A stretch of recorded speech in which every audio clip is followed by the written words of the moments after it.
Lewin. The shouting of the giants cut his reading. Even after 10 years, the magnificent creatures amazed him. Slowly, he approached the window of his tower, the old stone structure where Queen Alysanne Targaryen had once rested, now given back to the north by King Robert and the Watch. Maester Lewin often wondered if the king would have been so kind to please Lord Eddard Stark if he had known the kind of creatures he would settle there. It had been over 10 years now. Concerned about increased wilderling raids, Lord Stark had called upon his banners and, leaving his wife with her newborn daughter Sansa, rode north of the wall to disperse them. The north still spoke of what they've found and did there. And when it was over, Lord Eddard Stark named a wilderling skin-changer lord and introduced giants and skin-changers to the 7 kingdoms of Westeros for the first time in millenniums. And now a direwolf was training with the giants and wargs serving Lord Borrock. A raven flew just below the roaring boar of House Twiskin's banner, right into Maester Lewin's chamber. Fearful, the Maester proceeded to open the letter. The common folk of the south used to claim dark wings, dark words, and the saying was beginning to stick in the cold lands surrounding Queen's Crown. Maester Lewin wasn't inclined to believe such portents, but, truth to be told, news coming from the south were turning worse every time. The letter almost fell from his hand when he finished reading young Robb. He muttered, remembering the boy he had pulled from his mother's womb in the days before he accompanied Lady Catelyn to Winterfell, and well before Lord Eddard Stark returned from beyond the wall and assigned with the task of civilizing Borrock Twiskins. He descended slowly into the courtyard, only to be pestered by young Lyanna Mormont. "I saw a raven, I saw a raven," exclaimed the child. "Maester Lewin, does it have news from Lord Ned?" Maester Lewin sadly shook his head and, giving a wide berth to the large bear cage, walked to the spot where Lord Twiskins. Jon Snow gave him a courteous greeting, but such fineries were lost in the Lord of Queen's Crown. "Old man, the girl says she saw a raven. Any news on Magna?"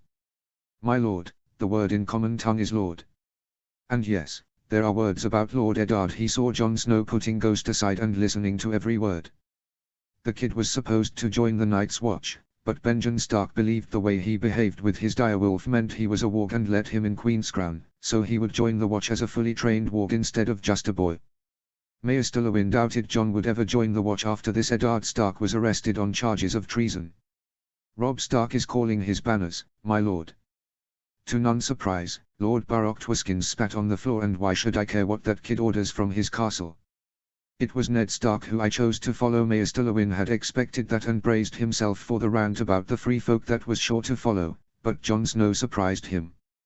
"My lord," said the boy, "don't you complain how the Stark doesn't let you and your people plunder into other lords' lands. And how the Magna of Winterfell beheaded the men who captured that Umber girl. So what? So my brother is giving you the chance to do every single one of those things. You just have to march along him and do them on Lannister soil," answered Jon with a triumphant smile. "Ha," laughed the Lord of Queen's Crown. "Lyanna, we're going south. You'll finally be meeting the Starks you love so much." "Micken," he shouted at the armory, "pray your stuff works as you say. Everyone else, pass the word. We're leaving south." "The girl, my lord, she's just 9, complained Maester Lewin.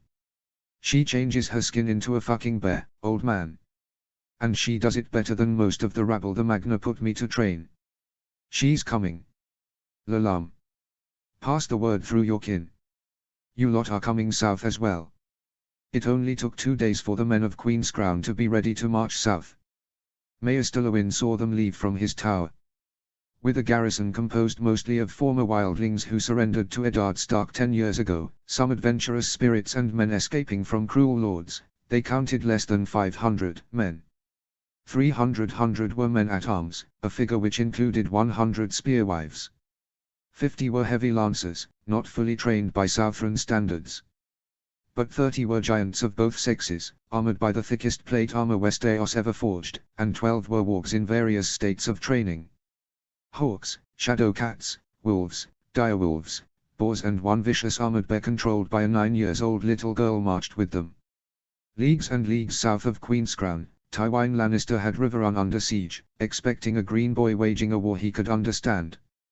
Maester Lewin grabbed his Valyrian steel link, the reason why Eddard Stark assigned him to a holdfast dedicated to wargs, giants and the old wisdom of the children of the forest. Tywin Lannister had called upon him all the power in the north, and Maester Lewin had learned that power was not something a master of arms in a southern fortress could teach about. Caitlin, the gods have mercy upon us. This is Moat Cailin. It's started to exclaim Sir Brynden Tully, only to be cut but the sight of a 12-feet fully armored knight wearing the grey direwolf of House Stark. What's that thing? He said with horror painted on his face. Caitlin Stark, riding at his side, galloped with confidence towards the monstrous knight. That, dear uncle, is the army of the north. Behind them, the 1,500 men led by Sir Willis Marndale begun to unmount.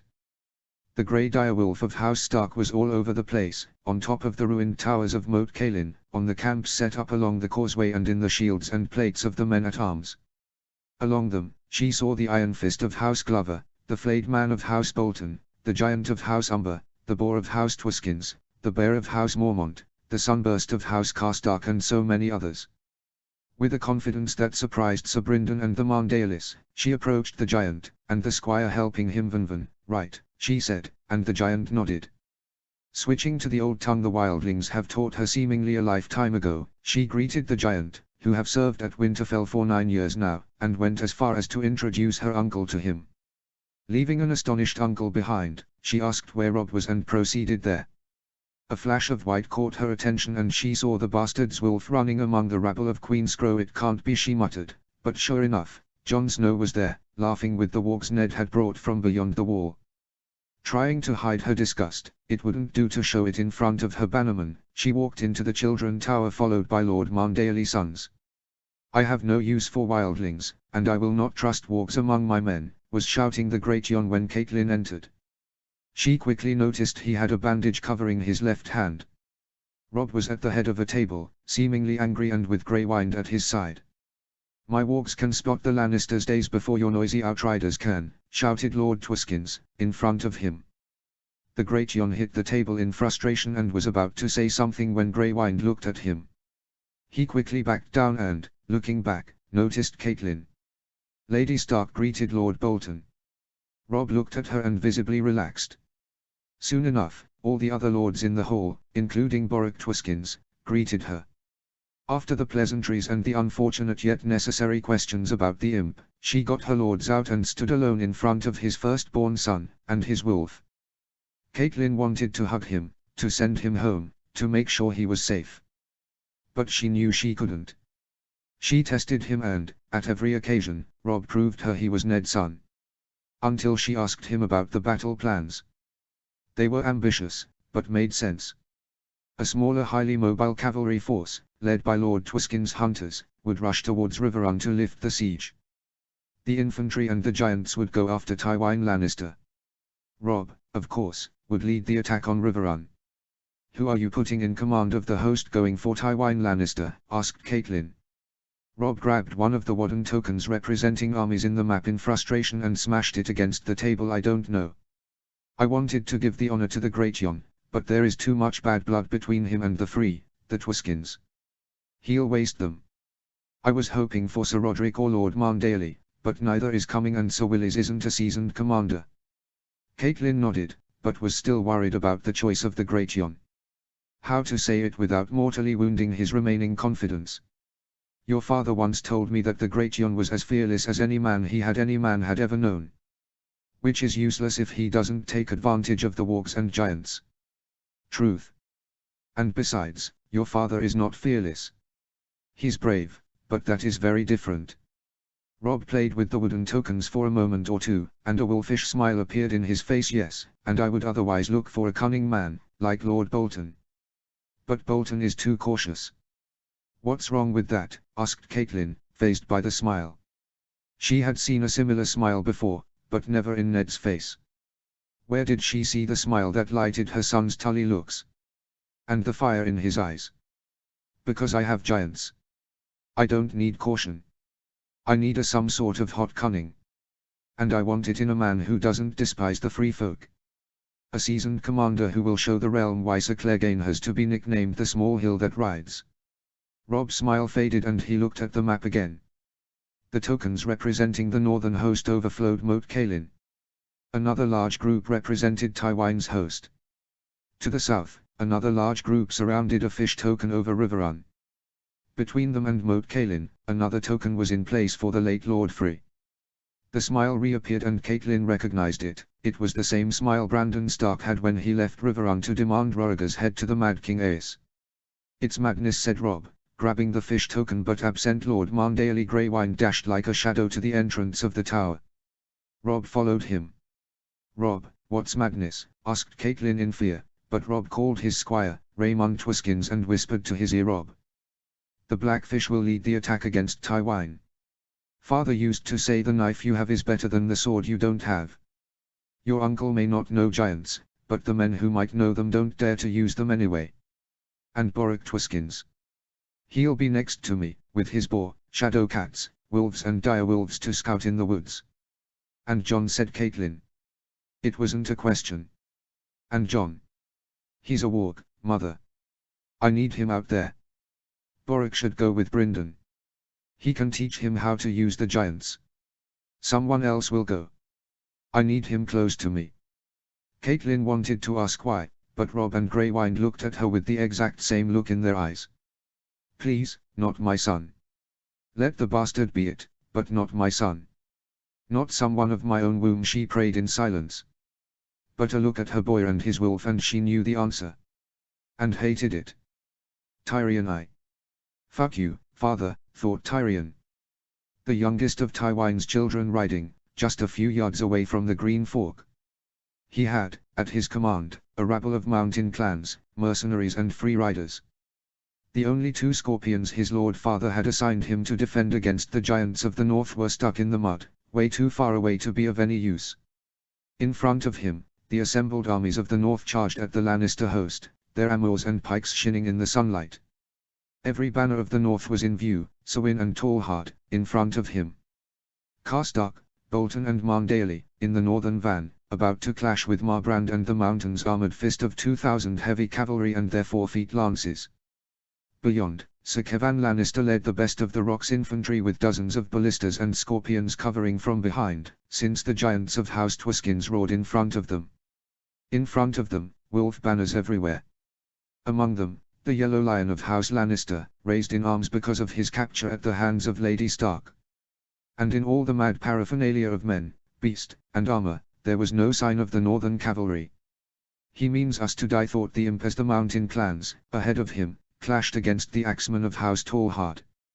Tyrion buried his lance in a northerner's head and sped up his horse, trying to run over the enemy formation.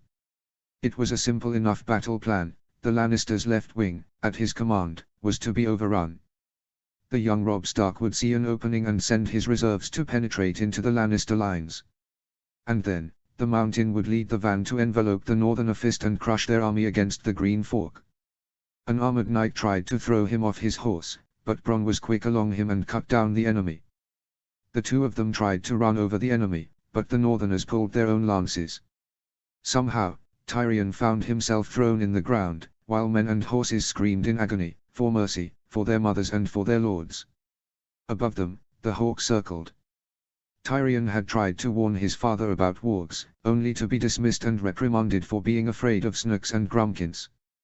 The wilderling giants Ned Stark had brought south of the wall were well known in the realm. But nobody believed the tale of the wargs assembled in Queenscrown. Tyrion, however, had seen them when he went to the wall after the royal caravan returned south from Winterfell. None had heard his warnings, and he was now sure that Hawke was giving Robb Stark every detail of the battlefield, in ways no mounted scout could do for Lord Lannister. He heard the ground shake with the weight of massive steps and saw an axeman jumping at him. Quickly enough, Tyrion rolled out of the way of the Northman's axe. The imp. "Yield," commanded the Northman. Spitting, Tyrion jumped to his feet and threw himself to a side to avoid another slash of the axe. The battle was now beyond him, the clans and mercenaries continuing without his command. He got a morning star from the hands of a deceased clansman and attacked back at the northerner, a Freeridor or hedge knight by the lack of Blassen. "Yield," shouted the northerner. "No!" screamed Tyrion, circling around him and making another go with the morning star. A massive bolt from a scorpion flew above them, and Tyrion's stunted leg almost bent from the shaking. Circling around his enemy, he was now standing west, looking at the battle ahead. The clansmen and mercenaries were rooting like madmen. Whatever men still had horses were riding away from the battle as fast as their horses went. Tyrion raised his shield to block the Northman's axe, and heard a mighty roar. A massive, armored, grizzly bear jumped among the retreating clansmen, slashing, biting his way and zigzagging to avoid the scorpion's fire. Two giants in full plate ran behind it, wielding warhammers bigger than people, and tossing half a dozen people aside for each swing of their immense weapons. Scorpion bolts were flying all over the place, but the giants were nimble enough for their size, and arrows kept missing. Behind them, the Northerner infantry counterattacked. Tyrion attacked the Northman again, but his enemy deflected the bow with his shield. The retreating clansmen were almost upon them, with the bear not far behind. The bear ducked to bite a screaming clansman or mercenary, Tyrion couldn't know. The poor sucker got quiet all of a sudden. A scorpion bolt managed to hit a giant in the shoulder, but the monster kept going. "I yield! I yield!" shouted Tyrion with bear almost upon him. The scorpions aimed their fire in the injured giant. His partner lifted men, dead, wounded and uninjured with one hand and threw them at the scorpions as easy as a kid throws rocks at cats, and the scorpions were far slower than cats. "He yielded," shouted the Northman pointing at Tyrion. "That's the imp I've captured," he insisted to a man with the roaring boar blazon of House Twiskins. The man nodded and said something guttural to the injured giant. At Tyrion's back, the Lannister left wing was in full disarray. "Well, father, there you have it. Now the mountain can encircle the Stark's army," he thought bitterly. To his surprise, the giant and the man of House Twiskins were arguing. Whatever they were discussing, the man triumphed. The giant grabbed Tyrion with his uninjured hand and retreated to the back of the Stark lines limping. Raised above the battlefield, Tyrion expected to see the mountain leading the heavy horse against the Stark's right flank, enveloping them against the Green Fork. Instead, he saw the Lannister van bogged down against the bulk of the Stark's pikesmen. Over 24 giants, many of them with scorpion bolts stuck in their armor, broke havoc among the Lannisters' right wing, throwing men and horses right and center with their massive warhammers. And he finally saw the Northerner cavalry. They seemed few, just an iron finger compared to Clegane and Marbrand's iron fist. But they've charged at the flank of his father's right wing, just ahead of the giants. They cut through Kevan's men like a knife into cheese. The Northern cavalry and giants routed the entire Lannister right wing in minutes. The Northerner infantry charged in pursuit. And, to Tyrion's horror, the enemy cavalry and giants charged at the back of the Lannister's van. He was shaken by the giant holding him, so the entire battlefield could see him. He saw Sir Kevan's banner go down. He saw Marbrand and Clegane's cavalry encircle, giants and heavy lancers charging them from behind and pikesmen surrounding them from all sides. A giant charged inside the mountain's horse. If he was getting piked by lances or swords, Tyrion couldn't know. He lifted the mountain with one hand and threw him over the battlefield. Below him, an injured Northerner saw the mountain in the air and laughed in spite of his wounds. "Imp! Look! The mountain that flies," he shouted. And behind him, Tywin Lannister's drums ordered a full retreat. He knew the remaining Lannister cavalry would reach the Ruby Ford. He wondered if something of the Lannister foot east of the Trident would be able to escape the armies of the north, though. Jon I. He sneaked silently through the brushes, with his brother, the one with two eyes, close to him. Men were noisy, and lately filled the air with fear. He walked into a clearing and his prey came running in front of him. The shadow cat was lurking nearby. Maybe she scared them. Too bad. The shadow cat hunted alone, but that let men escape. He felt his brother's hunger to his left, and one of his smaller cousins appeared to his right. There was no need to warn the men of his pack. In a heartbeat, his animal pack was onto the humans and the air soon filled with the smell of blood. It was a short meal. He could hear countless men marching towards them. "That's it, they've fell for it," said Jon Snow. Robb nodded at his side and asked his squire for his helmet. Both Jon and Theon secured their own, their view turning into the slights of the helmets. Ghost and Greywind would be back with them soon. Robb joked with one of the Karstarks and helped one of the Glovers with his horse. Finally, he turned to his mother. "I must lead from the front. Father always says men should see their lord before the battle." Catelyn answered something, but Jon didn't pay attention. Somewhere to the north, the Blackfish was attacking Tywin Lannister's host. Close to Riverrun, Robb's host was about to smash into the Kinslayer's men. And if they failed to capture any of the Lannisters, or if they were defeated, Father, Arya and Sansa would pay for it.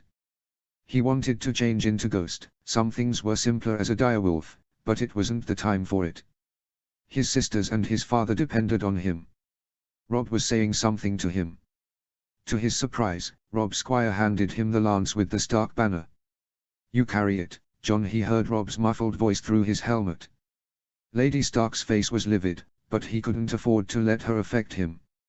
He briefly changed into Ghost.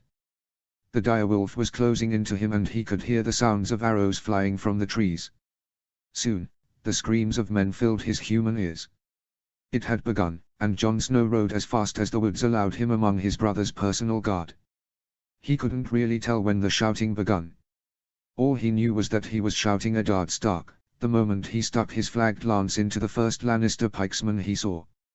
All around him, men were shouting for Winterfell, for Seaguard, for Riverrun, for the Starks, Tullys, Freys and for countless northern houses. He switched weapons to a sword when the Lannisters tried to harm Ghost, but it wasn't needed. His wolf was cutting and biting through the Lannister ranks as another armored lancer. He didn't know how many people he killed or maimed. He just felt the horse beneath him, the sword and shields in his arms and Ghost to his side. Sir Roderick had called it combat fever and Jon was filled with it. All around him, Robb's guard was breaking into the Lannisters' ranks as a knife through cheese. Soon enough, the Lannisters broke ranks and fleet. He heard Theon's voice screaming Stark, and he saw a knight in golden armor among the enemy ranks, pointlessly whipping the retreating soldiers to try to keep them formed up. The Kingslayer, he thought. The Golden Knight raised his view and noticed Robb's guard. Jon Stark banner was discarded earlier in the battle, blooded in Lannister blood. But it was clear the guard could only be protecting Robb Stark. Jon steadied his horse. If Arya, Ned and even Sansa were to live, he had to capture that man. He expected the Kingslayer to run along his men. Instead, Sir Jaime charged alone into Robb's armored gauntlet. Everyone charged at him at once. He saw Sir Jaime break Sir Mandaely's skull with a mace, throw Robin Flint out of his horse, smashed Daisy Mormont's chest and ran over Theon before turning to him. Jon braced his shield for the hit while Ghost jumped at Sir Jaime's horse's legs and next thing he knew, he was thrown into the floor. Jaime Lannister felt on his feet and ran at Robb, with Greywind and Ghost closing on him, but it was Theon who got him with an axe to the leg, right before Jaime could reach Robb. All around them, the battle was over and Jaime Lannister a captive watched over by Ghost and his brother. Jon's head was spinning due the fall, but he stood up anyways. Theon had a bad hit in his head and was bleeding profusely. Daisy Mormont, Robin Flint and Sir Wendell Mandaely laid dead. But the battle was won and Riverrun waited. Sansa Sansa, of House Stark, announced the court steward. The 12-year-old girl stepped forward trying to conceal her fear. "I must be brave as Robb," she told herself. The bruises Sir Boros caused her when Joffrey took her to see her father's head had barely healed, but Joffrey surely wouldn't dare to do it again in front of the whole court. She wondered if she was summoned to court to be sent home. Maybe Robb had captured someone important and was trading him for her. Something big had happened in the Riverlands, but none was telling herself anything. The Lannisters had been scared and angry since the morning. Maybe her brother had even captured the Kingslayer. "You're here to answer for your brother's latest treachery," announced Sir Lancel Lannister. "I don't know anything about my brother," whispered Sansa, causing Lancel to order her to repeat herself louder. "I know nothing about my brother's actions, Sir Lancel. He's a rebel and a traitor, and I have nothing to do with whatever treacheries he has made," she said, wearing her courtesy as an armor. Looking at the venomous looks of the court, she wished for a steel armor instead. If only Lady was there, but alas, she was locked in the kennels, almost starved by the Lannisters. She had felt her hunger every night, until she began to sneak out of her chamber to bring her food at night.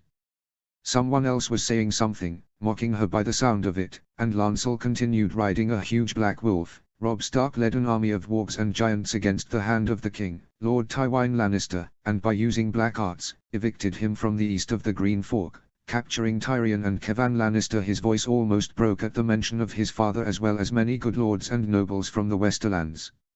Not content with this, he called the ancient powers to direct wolves and beasts into the van of his army, kidnapped the Lord Commander of the Kingsguard, putting his host to the sword, and, once he was done, he feasted on the fallen, announced the young knight. Sansa had to make an effort to avoid smiling and even clapping. 3 Lannisters and many more nobles captured in days. Robb was definitely ransoming her right away. She was waiting for the Queen to announce it, so she could run to her rooms to make her luggage and free Lady when Joffrey stood up. Cerberus, teach her what happens to traitors. She couldn't even react before something feeling like lightning struck her head and was thrown to the floor. Sparkles shone in her sight and she felt someone lifting her from the ground. Septa Mordane had taught her something to say when someone helped her from the ground, but before she could even remember what, she was bent over by a heavy punch to her guts and she screamed louder than she's ever had.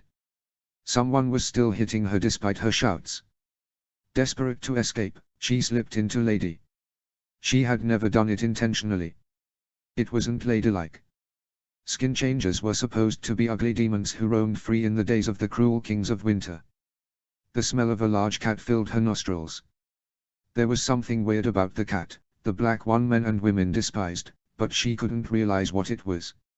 He was there, in the distance, and she could see traces of his fur in Cage's lock. She pushed it, and it opened without making a sound. Avoiding rubbing herself in the parts where the men in steel had hurt her, she remembered she wasn't just a young lady, made for songs, puppies and dances. She was a Stark of Winterfell, a she-wolf of the north, and trotted silently as such. She wanted to reject her gift. She wanted to be the perfect queen. She wanted for Cerberus to stop hitting her.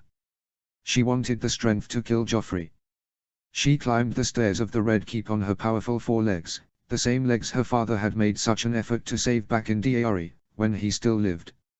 She was drooling over her fur, but there were no courtesy lessons for wolves. Or if they were, she forgot to remember them. Her stomach was still bursting with hunger, but she didn't care. Prey was abundant in the Great Hall.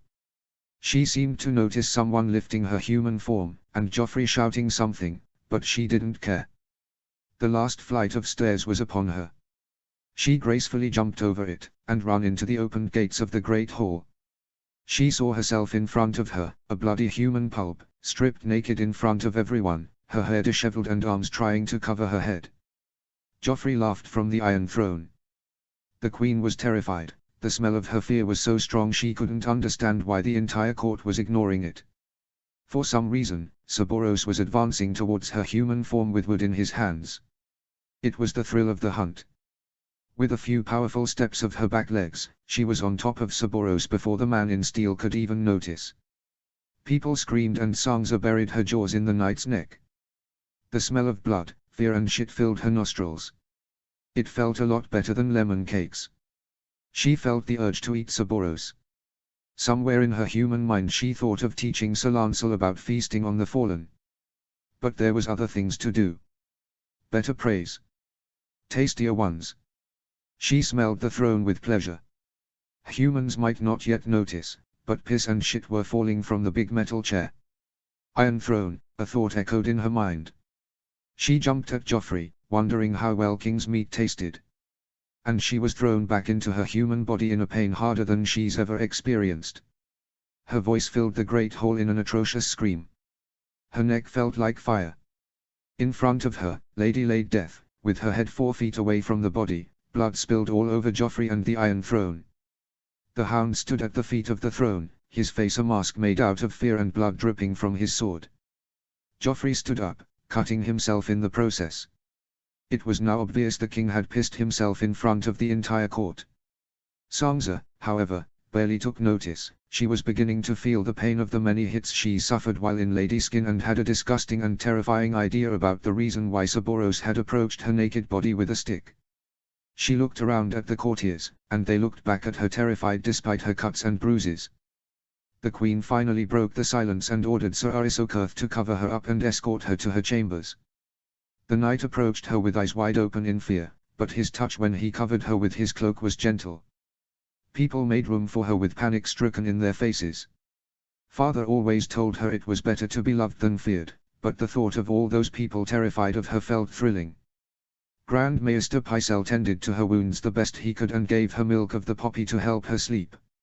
She wanted to refuse, what if they killed her in her sleep, but didn't find the strength to do it. The next morning, she was put in a carriage and sent over to Rosby in secret and despite her wounds. A very distant Sir Arisokerth was dispatched to escort her and succinctly explained Cersei feared for her life if Joffrey was to have his way.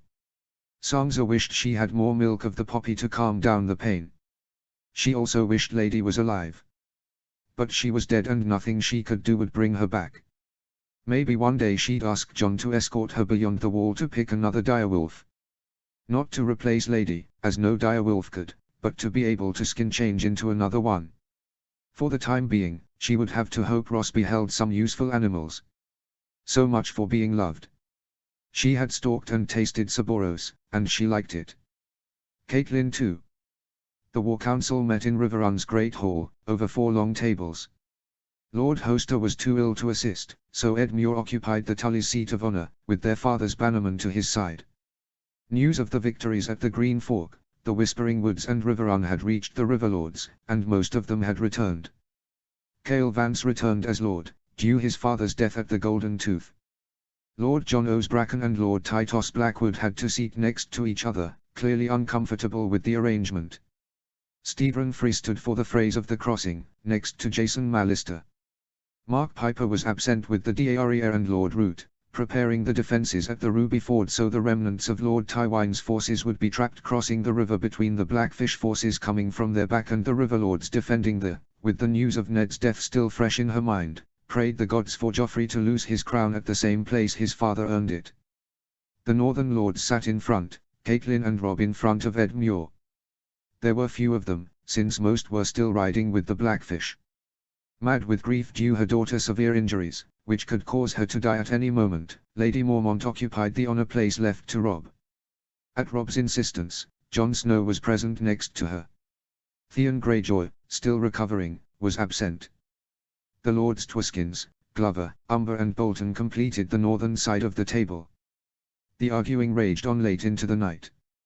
Every lord, and bastards who should be at the wall instead of at her family home, had a right to speak, and talk they did.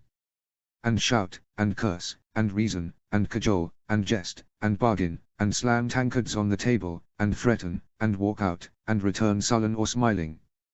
Catelyn sat and listened to it all. Renly Baratheon had crowned himself in the south and marched to King's Landing with all the power of Highgarden and the Reach behind his back. North of the Green Fork, Tywin Lannister retreated towards the Ruby Ford, with the Blackfish's outriders harassing him at every moment. The rearguard of the Blackfish's host marched south of the Tywins towards Riverrun, carrying Tyrion and Kevan Lannister, Lord Adam Marbrand, the Mountain, who had managed to survive the battle but was badly injured, and many more minor lords. With them, 500 additional men rode from the Twins to reinforce the Riverlands, now that the Twins were safe from the war. The younger Riverlords wanted to turn west and storm Casterly Rock.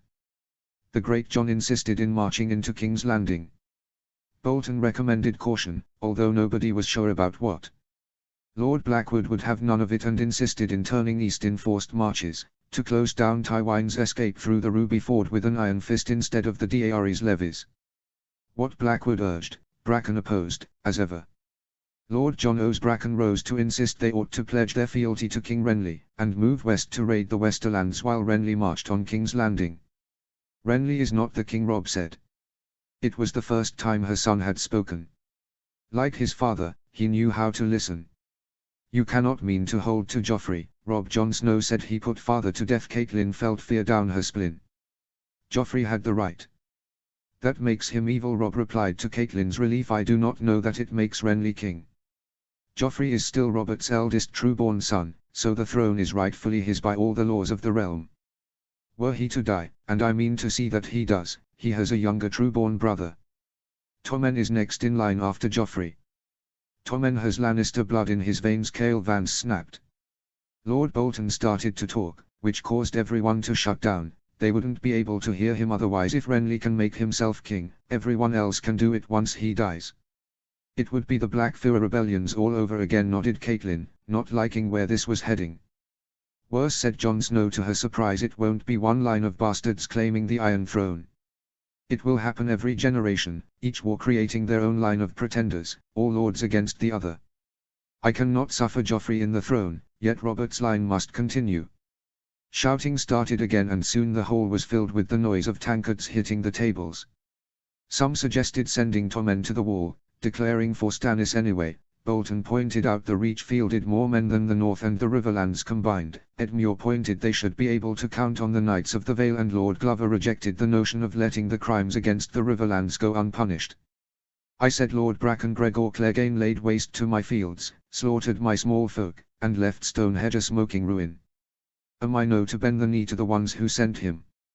What have we fought for, if we are to put all back as it was before? Lord Blackwood agreed, to Catelyn's surprise and dismay, but Robb interrupted by standing up. None here will bend to Tywin Lannister. The Riverlands will have the King's justice, Lord Bracken. Do you think I'm having Gregor Clegane sent here to ransom him? And I will also have Tywin Lannister, Amory Lorke and every other of Tywin's mad dogs in time.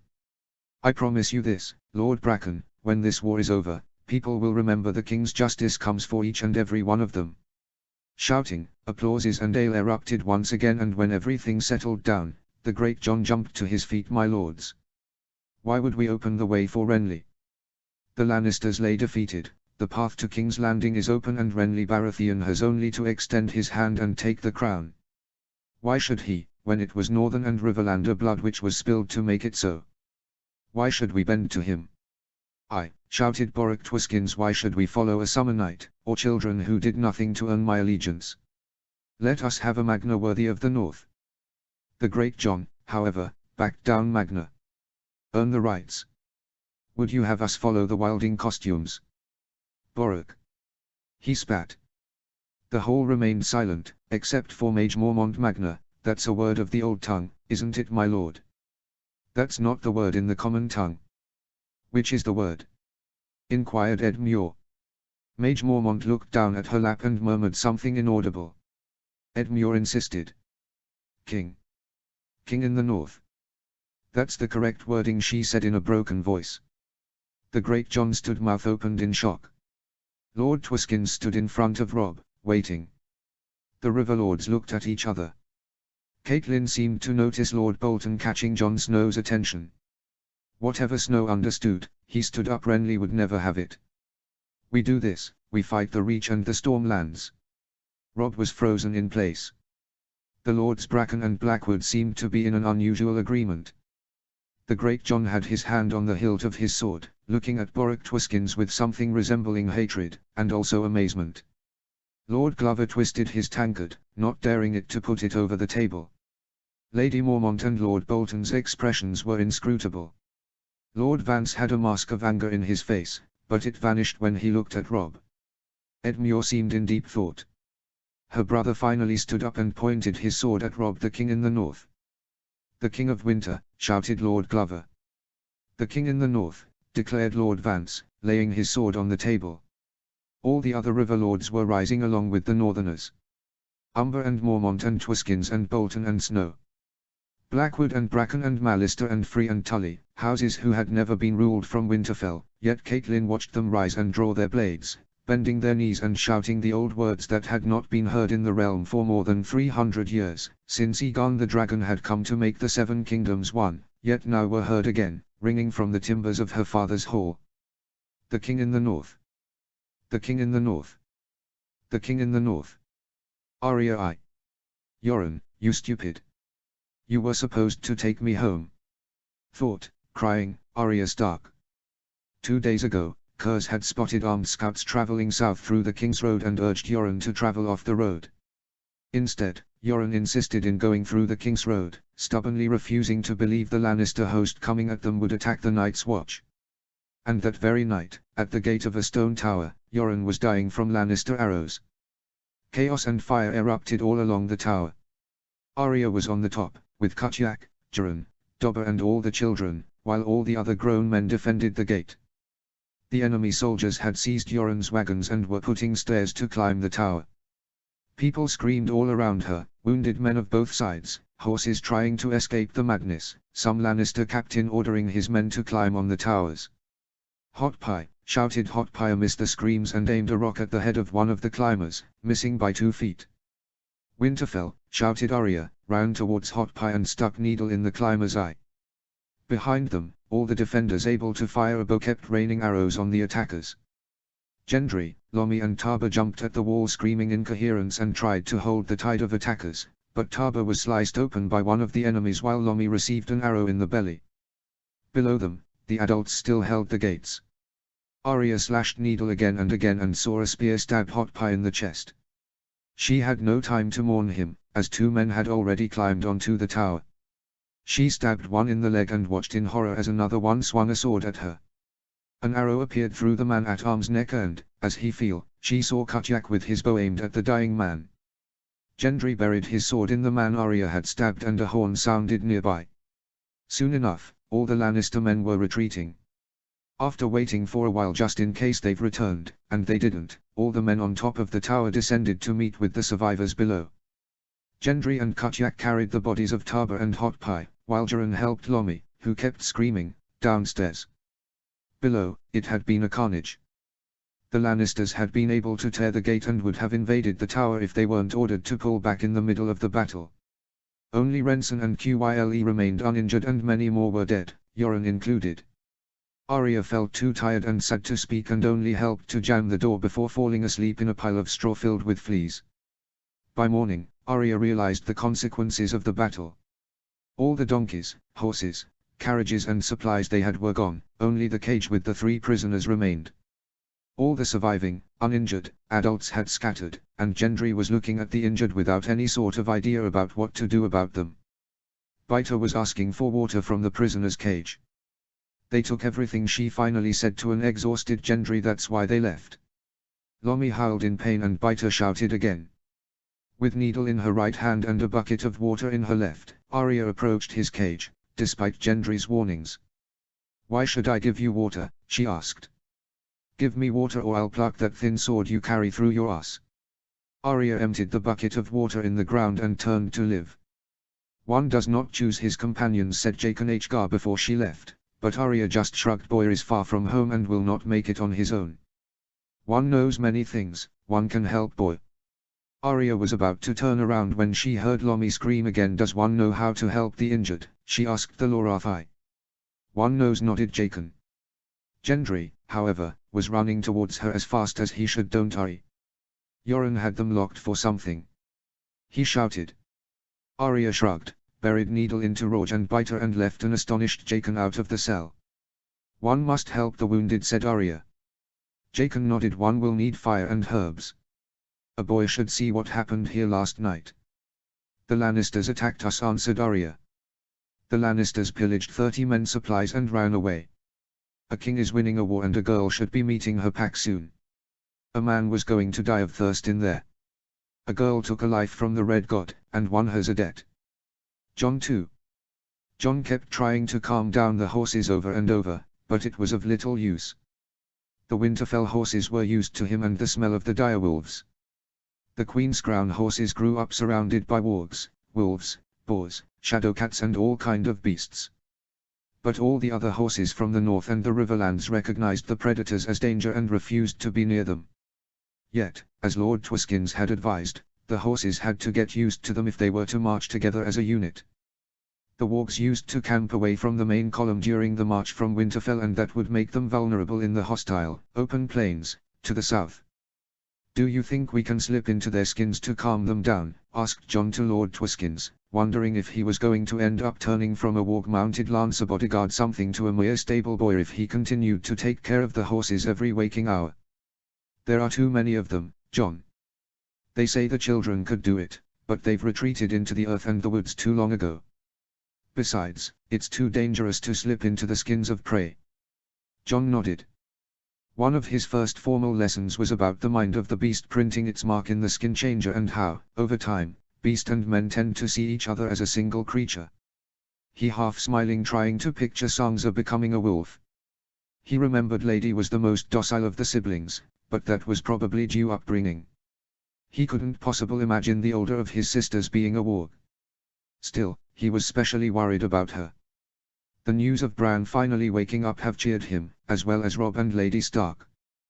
But that very night he had a wolf dream in which Ghost seemed certain of Lady's departure. He had looked for advice with Boric, but the meaning of such a dream, if it wasn't just a dream, was beyond his knowledge. It was wondering about the fate of his sisters that he approached the Riverrun's gate, where everyone was gathering. Just outside of it, the king in the north was judging Sir Gregor Clegane. The mountain remained on his knees, not out of deference, but because of the injuries taken when one of the giants, John didn't know who, lifted him into the air. His left leg was fractured, he couldn't move the left arm, 3 of his fingers were smashed and he had a hit in the head so hard the Frismeister reported that only his huge bones prevented him to become a dimwit due the hit, if he had survived it, that is. And a dimwit would be too lame to execute, John thought. But alas, the mountain was hurt, but in full possession of his mind and so, he was judged. Sir Gregor Clegane, here, in the eyes of men and gods, I, Rob of House Stark, first of my name, King in the North, judge you guilty of breaching the King in the South's peace, of the sacking and pillaging the Riverlands masquerading as a common brigand boomed Rob's voice the destruction of harvests and town in the southern regions of the Kingdom of the Trident and the North. The attack on the men of the King Robert, of House Baratheon, of the former 7 kingdoms. The murder of Aegon Targaryen and the rape and subsequent murder of Elia Targaryen of Dorne. The sacking of King's Landing. In my name I condemn you. With my hand I take your life. Do you wish to say your last words? Traitor. Rebel and traitor spat Gregor Clegane, I demand a trial by combat. The gods give me that right, tree worshipper. If Rob seemed troubled by the demand, he didn't show it. You have been injured in battle, Sir Gregor, and the only men in the Riverlands willing to champion you are running with their tails between their legs. You are half the fighter you were before the Green Fork. The mountain made an effort to stand up, and even for him that seemed painful. Half of me is enough to chew you to pieces, boy, unless you want to hide behind a champion. For all John knew, Rob had to be terrified. But if he was, he didn't show it. Instead, he could see ice in his eyes. Lord Bolton approached John and, to none's surprise, Boric retreated and blended into the crowd. The hatred between the Twiskins and Houses Bolton, Umber and Flint was well known in the north. Risky move, whispered Roose Bolton. No riskier than a battle. And the mountain is injured, answered John, but he said that in support of his brother and now, king. If Rob were to die, the combined Tully Stark host was unlikely to follow Bran. What if Edmure Tully declared himself the successor, as Lord Paramount of the Riverlands? Would the North follow him? Would he follow him? Robb Stark called his new squire, one Oliver Free, and ordered him to help him put his armor. And for additional protection, he ordered him to bring him grey wind. To the mountain's complaint, Robb simply pointed out that the mountain had challenged a king of winter, and there was a reason why the old kings of winter were depicted with a direwolf by their side in the crypts of Winterfell. The mountain was given his shield and great sword and, at the gates of Riverrun, the combat begun. The mountain wielded his sword with ferocity, but the king in the north danced around him, pouring him with hits of his mace. Soon, grey wind was distracting the mountain from the right side, hit his left legs and arms.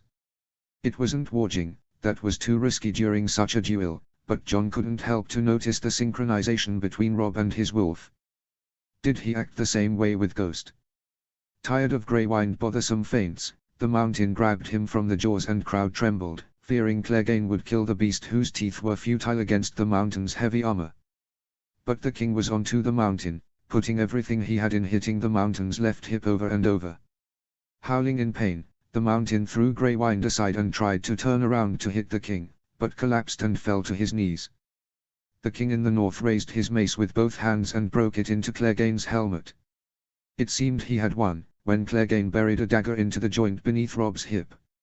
Howling in pain, Robb fell as well, but smashed his mace into the mountain's jaws again and again, and finally into his ear and the back of his neck. Kneeling in the bloody mud, Robb finally said, Doran Martell will still drink wine from your skull, Clegane. The mountain collapsed dead, and both Catelyn Stark and Jon Snow ran towards Robb to lift him and carry him to Maester Vimen. It took a while to help carry Robb to the rooms where Maester Vimen attended the wounded, as Robb seemed to be limping a bit from the injury. When they finally made it in, it only took a while for the Maester to bandage the wound and apply some concoction to prevent festering. In his opinion, no permanent damage would come to the king's legs, but rest had to be observed. So, how soon will I be able to mount again? Asked Robb. Theon Greyjoy, now displaying a massive scar in his left temple, tried to stand up and walk towards Rob's bed, only to get dizzy and retreat back to his own bed. Maester Vimen muttered something about the cleverness of youth, or, more accurately, the lack of it, before claiming about a week or so, and a few more days for Theon if he didn't exert himself by, for instance, needlessly walking while he was still recovering. Good, said Rob, that gives time for Sabrindan forces to rest and allows us to shuffle some forces around. Shuffle forces around? What are you planning, Rob? Asked Lady Stark, ignoring Jon's presence in the room, for once. A few things. It does delay Theon's voyage to Pike, though. I don't like it, Rob. Send someone else, replied Lady Stark, pretending to ignore Theon was next to them. Rob seemed unconvinced. Jon looked at Theon uncomfortably. I agree with you, Lady Stark, he said. And who asked your opinion, bastard, retorted Lady Stark. I did, cut her Rob, sitting up in his bed. Why do you agree, Jon? A few years ago, Jon would have kept his opinions quiet in the light of both Catelyn and Theon murderous looks, but he was almost a man grown, an advisor to the king in the north, and had killed men in the Whispering Woods, and the camp's news of Theon's voyage will spread. If Renly and the Lannisters find out Balon is calling his banners while Theon is at Pike, they will believe there is a chance the Greyjoys will attack the north, slim as it is. If Theon remains a hostage, they are more likely to believe the attack will go to either the Westerlands or the Red Wine Fleet. So? Asked Rob, seemingly aware where Jon was going. If you send someone other than Theon to speak for you to his father, Renly and whichever Lannister is at the Rock are likely to devote more men to defend their shores. Especially Renly, who has more men to spare. So, by keeping Theon, we might be facing less men from the Reach. And Stafford Lannister will have to leave a larger garrison at Lannisport instead of out in the open. Jon, you're giving me reasons to send Theon over. But more Lannister men behind Lannisport's walls are good for us, answered a confused Jon. And they will make the Ironborn attack harder, said Theon. Rob considered it for a while. It's a moot point anyway. By the time Theon is able to journey to Seaguard, I will be able to mount. Mother, you will have to depart for Renly in the morrow. A raven arrived from Dare. Tywin Lannister broke through the Ruby Ford and burned Lord Harroway's town to the ground, but his army is a token force by now. Piper and the others made him pay dearly for crossing. The brave companions have switched sides, so we control Harrenhal once again, and Lord Amory Lorque is our prisoner. We pretty much have hostages for each house in the Westerlands by now. I expected to capture Lord Tywin, but there is no point in exhausting Uncle Bryndon's host. I've ordered him to rest and regroup at Harrenhal. That means Renly should be racing for King's Landing. Rob, if Renly gets the girls. Started Catelyn. I know. I've sent ravens to King's Landing. The imp for the girls. Cersei Lannister will never agree to that, said Jon. Of course she won't. She'll ask for the Kingslayer. I think we'll settle for Sir Kevan. If Uncle Bryndon had taken Tywin, she would be more receptive. She's doomed, she has to understand that. Who knows, I might settle in allowing Tommen and Myrcella to live, that should be enough for her. Should be good enough, said Theon. Renly will have them killed. Who will you send to deal with my father? Lord Mallister is a loyal bannerman, said Catelyn, but Theon shook his head, causing him more dizziness. My brother Roderick died attacking Seaguard. Father will take it as a slight. Rob let himself fall back into the bed. Damn, I wish to be out there, training, not sitting here. There was another reason to send Theon, Mother. Whoever I send can become as hostage. Remember, we are all traitors as far as the Iron Throne is concerned. Send Lord Bolton then, answered Lady Stark after some consideration. He doesn't have family of his own except for one bastard. If Lord Greyjoy asks for ransoms, you can offer the kid to legitimize him if he remains loyal. He's not going to let his father die for a title, complained Jon. Lady Stark looked at him with 14 years worth of contempt in her face. Why not? He's a bastard. Mother, exclaimed Rob, jumping off the bed, I think you should be getting ready for your journey south. Lady Stark looked like she was to say something, but after considering it, she left the room in anger, leaving the three young men alone. It took a while for either of them to speak after Catelyn Stark left. Jon wondered how Rob persuaded her to travel to the Reach with her father dying at Riverrun. He slipped into Ghost for a moment, to check how things were at the stables. Everything there was in order. Finally, Robb spoke again. There are another sad news. Lord Commander Mormont died in Castle Black.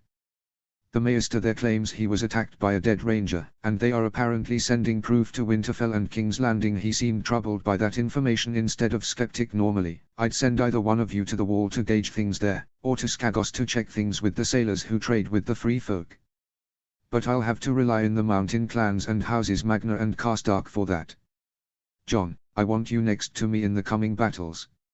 Theon, I hope the Dornish women are all we are led to believe. Once you're better, you'll take Sir Gregor Skull to Doran Martell and invite him over to retrieve Amory Lork.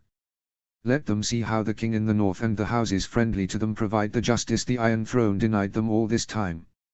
Asher I. The man in front of the sea-stone chair spoke almost in a whisper, forcing everyone to pay attention to hear what he was to say. Asher wondered if was doing it out of pettiness because he wasn't granted a private audience with her father. Of all the men the Stark could send, Lord Bolton was certainly the weirdest. His entourage and appearance was as it was expected by a rich Greenlander lord, that is to say, he paid the gold price for every single piece of clothing and equipment. Yet, there was something in his demeanor that meant he wasn't a man to mess with. There was something about his quiet behavior, the way he spoke as if he didn't care if her father was able to hear him, the bloody sigil in his chest. And his eyes. There was something sinister in those light blue eyes. Add that to the stories of Bolton's actions during the War of the Usurper, and he made a Greenlander she wouldn't want to get into a fight with. People like us understand war brings many possibilities, Lord Greyjoy was whispering Bolton, and since the Iron Fleet is assembling at Lordsport, I am standing in front of a man who understands the possibilities of war. Maybe upset because of Bolton's low voice, Asher's father remained silent, waiting for Bolton to elaborate. Bolton didn't. Finally, after several minutes of silence at the court, Balon Greyjoy exclaimed, I don't see why I should give explanations to you or your pup king, Bolton. You came here to say something, then say it. Otherwise, you're just the worst spy ever. If Bolton was fazed, he didn't show it. The king remembers you've crowned yourself once. Of course he does, in the face of the Eredard Stark stole from us, said Uncle Victorian, surprising Asher. Stop whispering and speak like a man, Bolton. But Bolton simply continued talking at the same low volume, yes, in the face of the man who, as you people say, paid the iron price for the Kingslayer's weapons and armor. I can go on with the subtleties or go straight to the point. Get to the point, ordered Balon. The king has no claim in your lands and no reason to stop you from putting the crown Robert Baratheon took from you. As far as the king in the north is concerned, the Iron Islands can be independent once again, as they were before Aegon. Why should I care? I am an Ironborn, none gives me a crown. Bolton seemed to suppress a smile. Of course you do. I've never said the king would give you a crown. You are Ironborn, you take what it's yours. And why are you here then? Asked her father. Because the king in the north is willing to part with the mines of Castamere if the kingdom of the north and the kingdom of the Iron Islands act like allies in this war. And how can he give away what he doesn't own? Asked a confused Asher. Her little brother, capturing Sir Jaime Lannister. They were wondering if the wolves had turned him into a Greenlander. And maybe he was, but if Theon walked into Pike with a golden armor earned in the old ways, her position as heir would be endangered. Yet that was a hell of a feat. And the mines of Castamere instead of the pines of the Stony Shore. Sorry, she said. Bolton had answered something, but she was too lost in thought to notice. I said my king has learned a few things from your brother. About taking what he wants. Victorian stepped forward, laughing. And how is he planning in holding to the mines of Castamere against Tywin Lannister? He'll be following the Tarbecks and Rain soon, he laughed. Lord Bolton, however, let a very, very small smile appear in his face for the first time since he walked in court. Tywin Lannister is running with his tail between the legs and won't stop until he reaches the Boy King at King's Landing. Giants tend to do that to people. He turned around the court, examining the faces around him with those cold eyes of his, and of course, there is no king who would turn down Lannister gold for pine trees, swamps and skin. Furs are valuable, interjected Balon. I didn't mean furs. I meant skin. Theon's skin. Catelyn 3.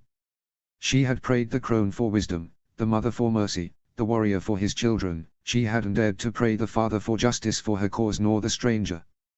None prayed to the stranger, yet she felt she should have. Renly Baratheon had flat out refused to allow an independent kingdom of the north, and only promised justice for Ned and a good marriage for Sansa. That last part had raised a lump in her throat. Her son's success had only sparked the need of others to secure hostages against him. Worse was the meeting with Stannis. Suddenly declaring himself king and accusing Cersei of fornicating with her brother, Renly's older brother had sailed to lay siege to Storm's End and challenge Renly, not Joffrey, for the throne. As for the king in the north, Stannis had only promised his particular version of justice. And so she stayed at the entrance of Lord Renly's tent, surrounded by her guards and Renly's Rainbow Guard, filled with doubts. Renly had decided to attack with a fraction of his force, 20,000 heavy horse of the Reach and the Stormlands. Did she care if one brother or the other won? She wanted to walk into the tent, to make Renly see reason and join his forces to her sons and march on King's Landing, on the rock and on any place of earth where a lion banner waved. But Snow had it right. Renly and Stannis were her enemies.